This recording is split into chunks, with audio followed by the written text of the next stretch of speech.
Welcome back to PLS 510. This is going to be the second half of that lecture that I broadly titled The Value of Better Varieties. And we're going to specifically look at the yield benefit of better alfalfas in this section. And I ended up the last section with a summary of the yield differences between common medium red and better clovers. And it was as much as 12,000 pounds per acre extra yield over the 3 years, which is like 2 tons to the acre difference, and that's a huge difference. So, and one of the difficulties, or I should say, when you're trying to make comparisons like this between varieties and among varieties, the difficult thing about making a case for one variety being better than another is that in the case of red clover and alfalfa, that difference is spread out over multiple cuttings within a year and are also across several years. So we have done these analyses from time to time, but I want to just show you one where we compared our top 5 alfalfa varieties here versus the checks that we've had in some of the trials over the years, Saranac, AR, Liberty, and ARC. We compiled that over 4 locations in a total of 22 years of production.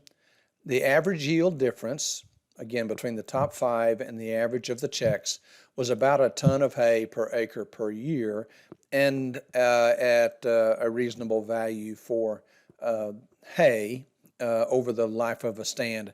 That means that there would be an average more revenue per acre of $415.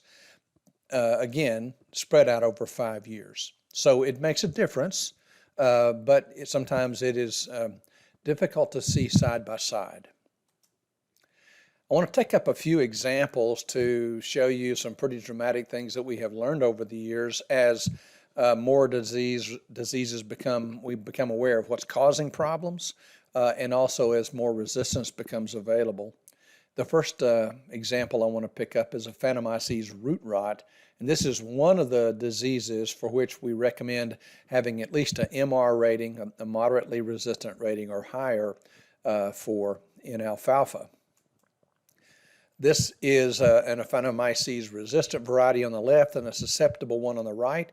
This is Princeton, and you can see the weaker stand on the right, and actually probably lost some plants, and certainly some plants that are not very vigorous on the right compared to the left. This is the same effect, a Phantomyces effect in the seedling year, a susceptible variety on the left and a resistant variety on the right. There's quite a bit of difference in the soil types between the slide you're looking at and now this slide back here at Princeton. This is what we would call good limestone redland, well drained. This is going to have a substantially larger amount of clay in it, and this is up in northern Kentucky, Owen County, at the Eden Shale Farm.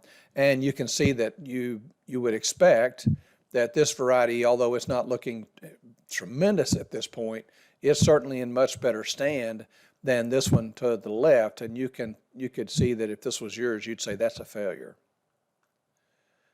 Third example, and this one is using, excuse me, buffalo alfalfa, which is known to have no resistance to Phantomyces, certainly going to be a bargain priced variety, and again the same effect compared to a resistant variety. And we probably we knew in years past that we had some sort of seedling disease going on here like if were we to seed buffalo and get this kind of result. But anyway, you can thank Paul Vincelli. He was the one that diagnosed this as a Phantomyces actually way before most of the industry had recognized it to be a common problem. And as it turns out, we do have a Phantomyces present in a good bit of our Kentucky soil. So a Phantomyces resistance, of course, then is going to be very important to have in our varieties. The good news is that most of the varieties that you're going to be looking at to purchase with alfalfa will have that resistance. Some graphical information here. This is the vigor on May 30th in a spring seeding, and that's the red bars. And that's the vertical axis on the left. The vertical on the right is the percent stand in November. And the resistance to Aphanomyces lined up at the bottom from HR going down to susceptible. And you can see that we had much more vigorous plants, the more resistance that we had. And at the end of that first year, basically, we had very little stand left in those susceptible varieties. I'd like to change gears now and talk a little bit about grazing tolerance. This is a trait that really came to the forefront strongly with the advent of alpha-graze alfalfa, which came actually out of the University of Georgia's program. And Dr. Ray Smith and Dr. Joe Boughton were integral in its development and release. And it really changed the landscape in terms of alfalfa varieties. And let me tell you a little bit about how they selected for alpha-graze. They did something that was pretty heretical at the time, and that is they had their breeding blocks, their nurseries of plants that were going to cross-pollinate and actually then make the new variety. But they put out this nursery of plants to try to find resistant or varieties, or I should say plants that would withstand close, continuous grazing. And they did several cycles of selection. They took the surviving plants, they grew them up and let them cross-pollinate, and those the progeny from those cross-pollinations became what we now know to be alpha-graze. And with its advent then, we started looking at doing grazing tolerance trials for both alfalfa, red clover, and tall fescue and orchard grass at our research farm here in Lexington. And this is actually a picture of that initial group of animals on the first turnout day for those trials. You can see the grass plots on the left and the alfalfa here quite obviously on the right. This is how we kept it, or that was what we were trying to do, was to make sure that we kept it grazed off hard all year long until we could have separations among varieties. And it did not take that long when you're treating it just like this. So we did this because I think that it would be very important if I'm going to recommend something as being tolerant of grazing, that I've pushed it harder and pushed it than any farmer would. And so whenever we had varieties that would withstand this kind of treatment, then I was very confident that in making recommendations about whether or not they would work on a Kentucky farm. Here is a side-by-side picture of a grazing tolerant alfalfa versus a grazing susceptible one. Very different. And I should take a second to say that we were doing this grazing tolerance work with endophyte-free tall fescues versus endophyte-infected. And yes, endophyte-infected tall fescue, this would be before the novel endophyte tall fescue was common. The endophyte-infected was tough, but we also had endophyte-free varieties that did quite well or withstood this abusive grazing like you see here. The grazing tolerance selection process actually gave rise to something that was also very helpful. They began, at least certain companies began to select their parental lines based on whether or not they would withstand traffic from equipment or not. And it led to a series of varieties, the one of which I want to mention to you is Ameristand 403T. And even though this is a bit of an older variety, you can still get Ameristand 403T today. And what they found was it yields more, in other words, they're trying it, testing it.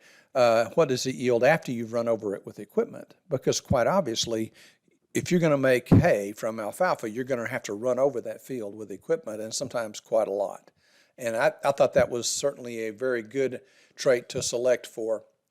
And this shows you the kind of differences that they had, that with the Ameristand 403T, you did have some reduction due to traffic, about 6%. Their Czech varieties lost between 9 and 23%. This is across 2 years in Wisconsin and Iowa. I want to mention another trait that is a little less commonly found these days, but at one point we were selecting alfalfas for higher quality. In other words, higher protein and higher digestibility, and these would have the designation HQ. We did some tests of those varieties, and actually some of those are multifoliates and some of them are just selected for higher digestibility. And our research showed that you did get a bump in protein and a little bit of bump in relative feed value, but these are small, well, actually pretty small increments, and you could see how that you might even say that there's more than this variation among lots of forage in just their quality alone. So this is where I make the point, and I say this again, we said it in the last lecture, that you can't give up much yield or other traits in order to get, in this case, the forage quality trait. One other thing, multifoliate alfalfas are those that are selected to have greater than 3 leaflets per leaf, and those, there are still still some commercially available, but like such as Evermore from southern states, and they certainly are good. Let me bring up, or at least touch briefly on Roundup Ready alfalfa, because this is a real breakthrough and certainly an advance in terms of the management options that it gives us. But Roundup Ready alfalfa, of course, is a genetically modified alfalfa with the Roundup Ready or a Roundup tolerance gene inserted. And it gives you some benefits that are really quite helpful, that now we can control previously hard to control weeds like dock, curly dock in alfalfa.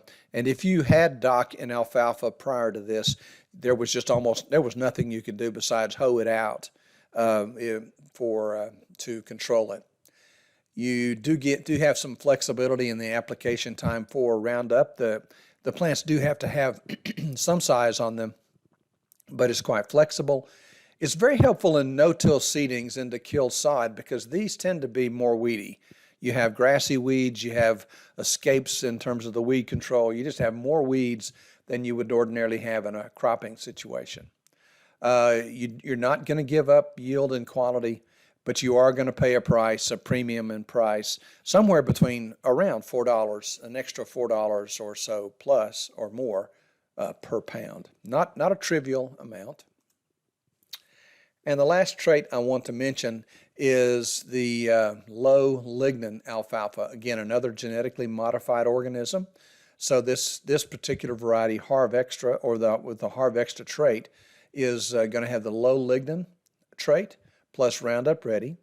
So this is also a very relatively new development.